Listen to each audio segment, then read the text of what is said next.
Assalamualaikum warahmatullahi wabarakatuh. Saya Singgi Haryo Sasongko, absen 36 dari kelas 12 IP 1, siswa SMA Negeri 68 Jakarta, ingin mempresentasikan atau menampilkan hasil presentasi atau hasil kerja saya dalam pembuatan presentasi ini mengenai peran aktif bangsa Indonesia pada masa Perang Dingin dan dampaknya terhadap politik dan ekonomi global.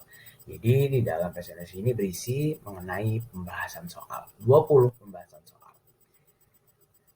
Video ini saya tujukan untuk Ibu Marina selaku guru sejarah peminatan kelas 12 SMA Negeri 68 Jakarta untuk pemenuhan penambahan nilai sejarah minat. Baik, lanjut ke soal.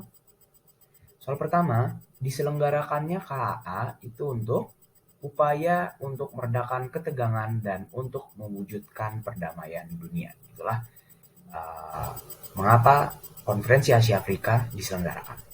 Lalu nomor 2, apa itu konferensi Kolombo?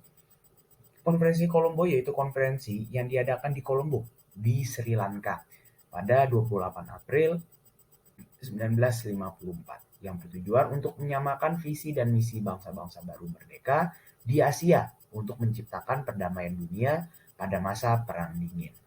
Nah, negara-negaranya yaitu Sri Lanka, Burma, India, Indonesia, dan Pakistan.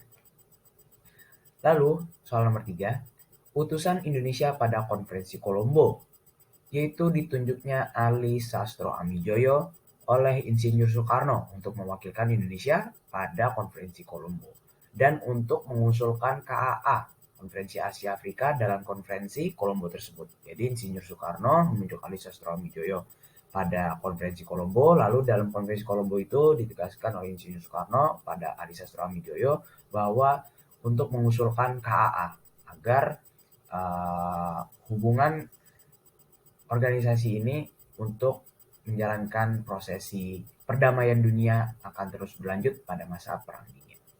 Lalu soal nomor 4, tujuan pokok KAA, tujuan pokok Konferensi Asia Afrika. Yang pertama itu memajukan kerjasama antar bangsa Asia Afrika, lalu membahas persoalan ekonomi, sosial, dan budaya, lalu mencari penyelesaian masalah kedaulatan nasionalisme, rasialisme, dan kolonialisme. Next. Soal nomor 5, muatan Dasar-Sila Bandung.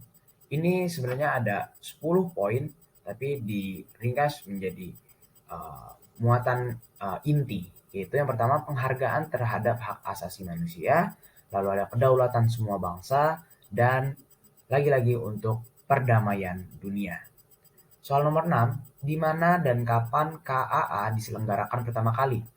Yaitu diselenggarakan di Bandung, Indonesia pada 1955, lebih tepatnya di Gedung Merdeka. Nah, ini menarik. Jadi sebelum ada nama Gedung Merdeka itu tadinya bernama Gedung Concordium. Nah, lalu ada Gedung Dwi Warna juga sebagai tempat diselenggarakannya KA yang tadinya bernama Gedung Dana Pensiun. Jadi perubahan nama-nama tersebut pada gedung ini sebagai bentuk semangat perjuangan melawan penjajah. Nah, begitu. Lalu soal nomor 7, tujuan GNB, Gerakan Non-Blok. Itu yang pertama, memperhatikan kedaulatan negara-negara non-blok. Lalu yang kedua, menentang imperialisme, kolonialisme, neokolonialisme, rasisme, apartheid, agresi militer, dominasi, dan hegemoni. Lalu yang ketiga, menciptakan perdamaian dunia. Soal nomor 8, pemerakarsa Gerakan Non-Blok, GNB. Yaitu yang pertama Indonesia oleh Insinyur Soekarno, negara Mesir oleh Gamal Abdul Nasser, India oleh Jawaharlal Nehru, Yugoslavia oleh Joseph Broz Tito, lalu negara Ghana oleh Kwame Nkrumah. Oke, soal nomor 9, peran penting Indonesia dalam KTT GNB 1992, yaitu sebagai tuan rumah dan Presiden Soeharto pada saat itu sebagai ketua GNB dalam pelaksanaan KTT GNB 1992. Nomor 10, prinsip politik bersama KTT GNB pertama, GNB 1, yaitu politik berdasarkan koeksistensi damai, bebas blok, melenyapkan kolonialisme, dan membantu Afrika Selatan menghapus politik apartheid. Ini lanjut ke nomor 11. Apa itu politik apartheid? Yaitu pemisahan penduduk berdasarkan ras warna kulit, di mana kulit putih mendapat hak istimewa dari ras warna kulit lainnya, terlebih ras kulit hitam di Afrika Selatan. Soal nomor 12, upaya Gen B di bidang ekonomi. Yang pertama itu komitmen pembangunan ekonomi nasional, ekonomi sosial. Lalu yang kedua, restrukturisasi perekonomian internasional. Lalu yang tiga, membahas perdagangan komoditas internasional di antar sesama anggota GNB. Nomor 13, tonggak pembentukan GNB, yaitu Dasar-Sila Bandung dalam KA. Jadi itu berurutan dari Konferensi Kolombo, dicetuskanlah KA, lalu setelah KA terbentuklah Dasar-Sila Bandung. Nah, Dasar-Sila Bandung tersebutlah yang menjadi tonggak pembentukan gerakan non-blok. Lalu soal nomor 14, dasar komitmen Indonesia untuk melaksanakan ketertiban dunia. Itu tercantum pada alinea keempat pembukaan Undang-Undang Dasar Republik Indonesia tahun 1945, yaitu mengenai perdamaian dunia. Nomor 15, kontingen Garuda adalah yaitu personel keamanan Indonesia dalam menjalankan misi pemeliharaan perdamaian yang ditempatkan di wilayah konflik. Oke, nomor 16, ASEAN adalah sebuah organisasi geopolitik dan ekonomi dari negara-negara di kawasan Asia Tenggara yang didirikan di Bangkok pada 8 Agustus 1967. Next, nomor 17, tujuan pembentukan ASEAN, yaitu yang pertama meningkatkan pertumbuhan ekonomi, sosial, dan budaya antar negara anggota. Yang kedua, mewujudkan perdamaian dan kestabilan regional. Dan yang ketiga, kerjasama antar negara anggota. Ya, itu secara wilayah di ASEAN, Asia Tenggara. Nomor 18, politik bebas aktif adalah bebas, artinya tidak memihak blok manapun. Karena pada masa Perang Dingin itu kan ada blok barat dan blok timur.